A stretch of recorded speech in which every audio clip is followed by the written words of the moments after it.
As always, this detailed review is brought to you by BrainyBuyer.com. Shop smarter, be a brainy buyer. So I'm looking at these two portable propane grills, the Charbroil Grill2Go X200 and the Coleman RoadTrip 285. Which one do you think is better? Let's see. Well, the Charbroil is definitely smaller, with a 200 square inch cooking surface compared to the Coleman's 285. So if you are cooking for more people, the Coleman might be the better bet. Okay, good point. What about power? The Coleman RoadTrip 285 has 20,000 BTUs with 3 burners, while the Charbroil only has 9,500 BTUs from a single burner. The Coleman has more power and more control over the heat. Gotcha. Portability is key for me, though. How do they compare there? Both are portable, but they do it differently. The Charbroil is a tabletop grill, so it is lighter at 20 pounds and easier to just pick up and go. The Coleman has stand-up legs and wheels, which makes it easier to move around once it is set up. That makes sense. What about fuel? Do they both use the small propane tanks?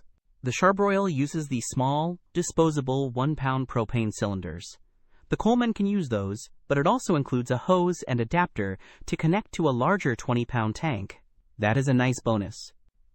Okay, that is convenient. And what about features? Anything stand out? The Charbroil boasts TRU-Infrared cooking, which is supposed to eliminate flare-ups and cook food evenly. It also has a temperature gauge built into the lid. The Coleman has push-button ignition and adjustable burners for more precise temperature control. So it sounds like the Coleman is more powerful and versatile, but the Charbroil is simpler and more portable. Exactly. It really depends on your needs. If you are cooking for a crowd and want more control, the Coleman wins. But if you want something super easy to carry and use for smaller meals, the Charbroil is a solid choice.